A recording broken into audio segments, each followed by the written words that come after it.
Okay, I have officially finished Wind and Truth by Brandon Sanderson, and in so doing, I've completed the first arc of the Stormlight Archive. So, let's talk about it.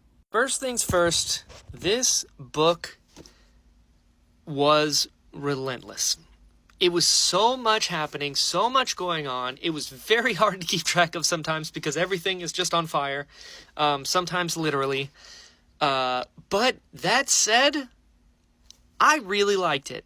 I really did. If I have time, I'll give you a little ranking at the end because I know how people like those. But this was a nonstop roller coaster. I had people explain to me that oh, well, be careful. This whole book is a Sanderlanche. They're absolutely right. And I looked it up. It took me just over 4 months to read all of the Stormlight Archive because I started Way of Kings May 14th, and it is currently September 21st. So, At the top, the book starts out with more proof that Gavilar is a piece of shit. But these characters, to go from how they were in the Way of Kings to where they ended in Wind and Truth is absolutely wild. Just kind of going down character stuff. Adolin. That guy is the best.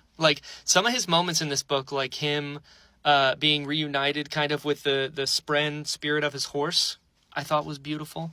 The fact that he volunteered to go to Aesir and fight that whole battle and everything that happened there. Him and Yanagon, their relationship is honestly one of my favorite things about this book. I loved every part of it. Just Adolin being this kind of, this big brother to this emperor. I loved it. I loved it. The Unoathed, as the founder of the Unbalanced, that tickled my heart a little bit. I like that a lot. But then he ends the book losing a foot to a Thunderclast, which is insane. But the Spren, when his shard plate came back, that moment of him fighting the Monarch was so good. The fact that it went around like his peg leg and stuff is just wild to me. Shallan finally dealing kind of with her multiple personalities and stuff, and making peace with Testament and all that. Her mom being a herald, that reveal was crazy. And then the book ends with her stuck in Shadesmar with, from my understanding, no way out. And I'm pretty sure she's pregnant because she was like, oh, I gotta do this for everyone. So, whoa. Kaladin. Kaladin finally turned into the man that I always wanted him to be in this book. And it's starting with, Tef's funeral was very heartbreaking. But him going out of his way to try and help people and actually taking his own advice and, bonding with the wind was crazy. Saying the more oaths, everything, embracing who he is. And then he becomes not just a herald, the king of the heralds. He replaced Jezrien, which was just absolutely insane. And I love it. Szeth, I loved Szeth in this book. He broke my heart. And just so many things building out his character, to see him go through his growth, giving his family peace, learning about Molly and the heartbreak he went through, but also him considering becoming a herald, fighting everyone and winning to the point where he's literally carrying a bag of swords behind himself was wild. Navani, all the vision stuff with Navani stressed me out so much with her and Dalinar and Gavinor. Her ending up in a coma with the sibling in Urithiru is crazy. Yasna losing everything was tough. She lost her brother, who gives a shit about him. Just kidding. Some people give a shit about him.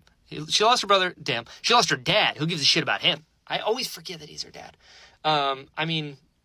The fact that Taravangian, beat her in an argument that made her question everything, because she was always so ahead of everyone else, and Taravangian's like, please, I'll even give you Roshar if you join me. And then having her lose the argument in front of Queen Fen, and then Queen Fen signed with Odium, that's a punch in the gut. Renarin and R'lain, I love their relationship. I love how they're able to be each other's peace. I love how they comfort each other. I love that they represent how the two worlds of the singers and the humans can get together. I loved every part of that. Which reminds me, when I started this journey, some random person months ago was like, oh yeah, in Wind and Truth, it's like a gay love story. And I was like, first off, who cares? Secondly, it's not at all.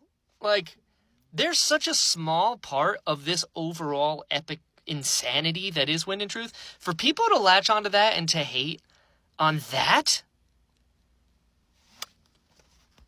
get. Hoyd actually grew on me in this one, which is surprising, given all my past videos. I loved the mink. I love Lift. Everything about Lift. The fact that she's with Vasher now, and he's like, you have the most raw talent I've ever seen. Let's do this. I was like, that makes me so excited for anything having to do with them in the future. Nin and the Stormfather pissed me off this entire book. And honestly, I understand that Nin, eventually started to become his old self and whatever. Like, I'm cool with that. I'm still upset with the Stormfather. I'll be honest with you. Because this entire book was him not being help at all. And he knew all these things and refused to tell Dalinar. I'm still really upset with the Stormfather. I'll be completely honest. Like, that dude, I'm glad that he accepted the fate at the very end, be like, yeah, we gotta go. But, like, everything prior to that still makes me mad. Which brings me to Dalinar. Anyone who has followed me on this journey at all knows that I have been Dalinar #1 since day one. He is my favorite character in the Stormlight Archive. No contest whatsoever. I loved him so much. And this book was so frustrating in a lot of ways because it was him just like trying his best, not knowing what to do, right? The clock is ticking and he's constantly asking for help and not getting it at all. And that was so frustrating. Like, I'm glad he figured it out in the end without anyone's help. That's right. But, like, I don't know. He was genuinely trying to change into this good man from who he used to be as the Blackthorn. And this whole book was people, mainly Taravangian, just like gaslighting him into being like, no, you haven't changed. You're not a good man. You're still the Blackthorn. And it's like they would not let him move on or grow from his past. And that frustrated the shit out of me. But it was such a beautiful sacrifice that he gave to the point where he's like, you know what? At the very least, similarly to Taln, he's like, I can buy us some time.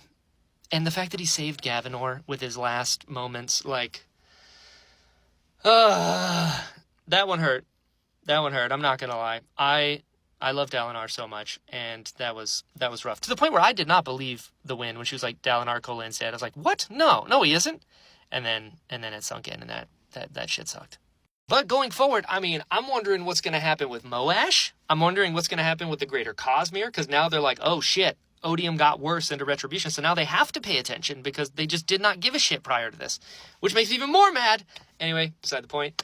I'm interested to see what the Scadrial Ghostbloods are doing, because even Thydakar was like, yeah, you don't matter anymore. Shit's crazy at, like, the macro level. How are dragons going to play into any of this? Because there's dragons now, and Cultivation was one, and she just dipped Roshar, so I don't know what's happening with there. What was that fourth moon that the gods can't see? I don't know. You guys were right that it would answer some questions and give me way more. I'm very interested to see where this goes. This was a wild ride. As far as rankings go, I have a little time. My favorite is Oathbringer, for sure. And then it's Rhythm of War, Wind and Truth, Words of Radiance, Way of Kings. That may be a controversial take. But I'm going to give you an even hotter controversial take. As much as I have enjoyed the Stormlight Archive and the moments here and there, and as much as it's gotten me and everything, it's still no Mistborn. It's still no Mistborn. I don't know what to say. I just have to be honest with you. That's where I feel. I've enjoyed this, but I'm very excited for what's to come, because next up is the Sunlit Man. So we got the Sunlit Man up next. It is significantly shorter than Wind and Truth. But yeah, I mean, thank you guys for being on this journey with me, for suffering alongside me, for not spoiling things. I apologize for anything I may have spoiled on this journey, because I've been through it. But yeah, I mean, honestly, I feel like I'm going to take a day, but I'm probably not. We'll see what happens. But yeah, I've finished the Stormlight Archive Arc 1. Whew, God.